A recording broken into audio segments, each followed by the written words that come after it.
Here are 3 reasons why your chili seeds aren't germinating, and a bonus trick at the end that can really give you the edge on your germination rates.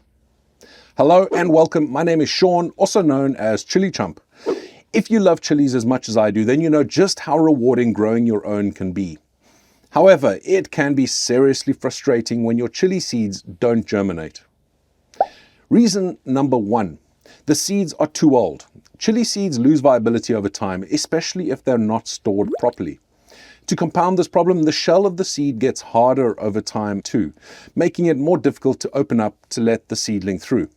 This is why I suggest soaking your seeds in a tea solution longer for older seeds. Take a look at my seed starting video for more information. I'll leave a link down below in the description. Reason number 2, not enough moisture. Chili seeds need to be consistently moist in order to germinate. It is all about balance, however. If the soil is too wet, the seeds can rot, but if the soil is too dry, then the seeds will not germinate. To help with this balance, make sure your seed starting soil is free draining. A good quality compost will do the job. You can also add a little perlite or vermiculite to help out. To maintain the moisture level, make sure you use a humidity dome, which most propagators should come with. Finally, reason number 3, the temperature. This is probably the single biggest reason why people experience slow germination rates, or worse yet, no germination. Chili seeds like a warmer environment to get them to come out of their shells. For many common varieties like jalapeno, cayenne, and poblano, 20 to 24 degrees Celsius will do the job.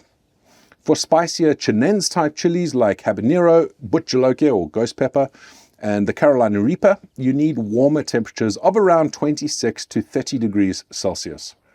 I start the majority of my seeds at 28 degrees Celsius. While colder temperatures will mean the seeds remain dormant, don't let them get too hot either. And now for the bonus trick. This works especially well with fresh seeds from the previous season, but it works well with older seeds too. A few days before you plan to plant your seeds, put them in the refrigerator. This tricks the seeds into thinking they have been through a winter and are now ready for spring and germination. I have seen a significant boost in germination speed and rates with this trick. So to summarize, use fresh seeds, maintain 28 degrees Celsius, and keep the seeds moist, and you will have great results. Thank you for watching, happy growing, and stay spicy.